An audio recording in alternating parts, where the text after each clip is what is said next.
But it is that very not grasping that is the essence. I put that in scale quotes because there's nothing essential about this grasping.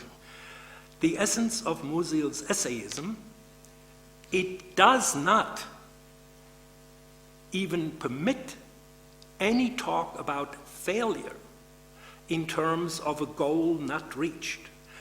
Rather, it is the very failure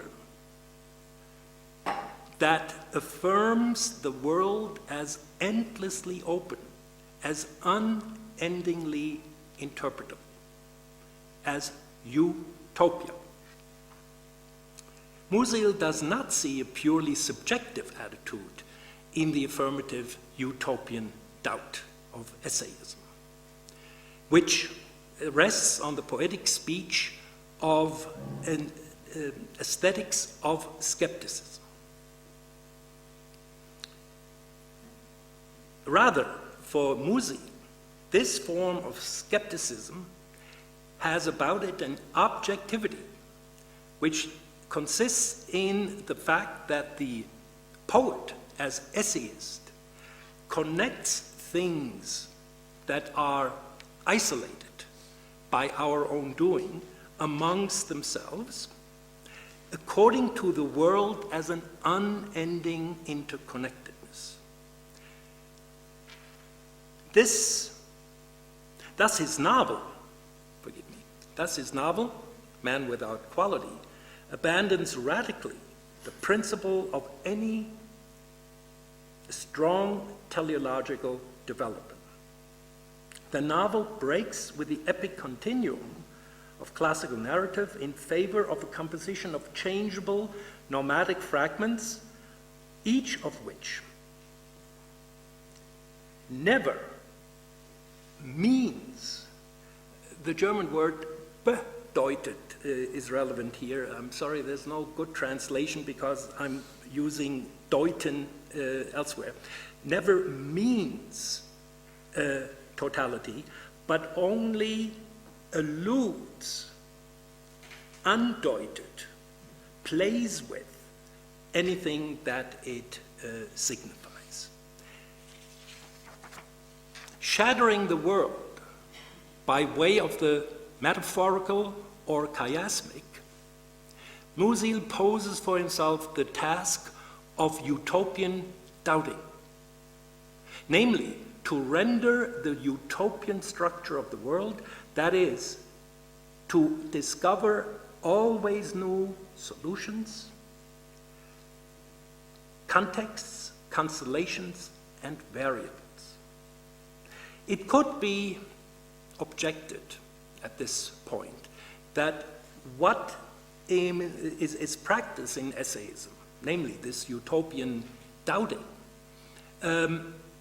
destroys the metaphysical conception of the world and language with their implicit, absolute notion of truth, and that with that destruction, Musil gives himself over to an irresponsible gain. However, I would like to counter that this renouncing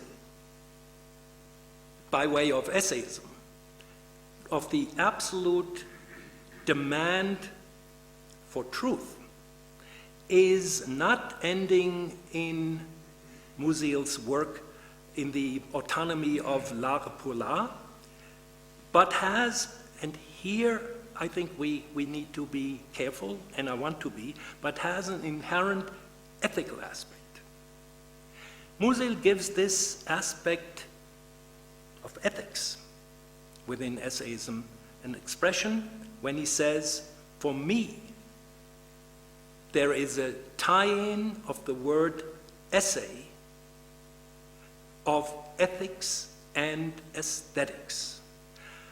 What I think he implies with this tying of the ethical to aesthetic skepticism within essayism is to be viewed as a freeing, a liberation from truth as, and this is Musil's quote, as the duress towards the non-ambiguous and the tyranny of teleology.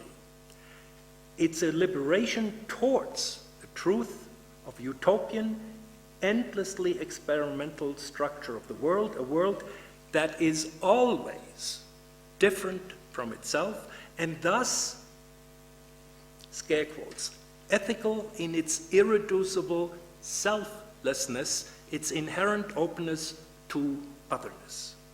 It is the ethical structure of the world that is given, not, as Nietzsche would put it,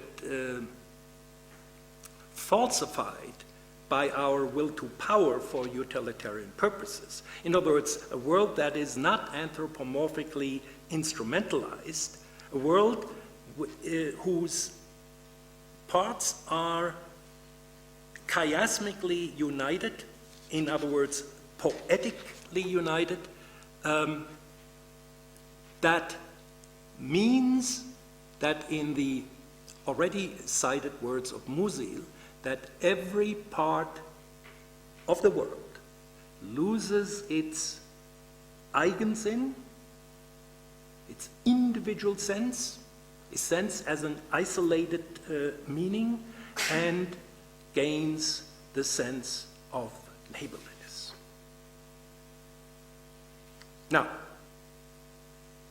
I would like to end here with, and this is doing an injustice to this philosopher, with a short view towards the philosophy of Levinas, who sees the ethical contrary to, or in contrast to the moral, according to rule-governed morality, under the authority of some kind of imperative, who sees ethics arising in the letting be of self and other in terms of alterity, or, Levinas quotes, enigma.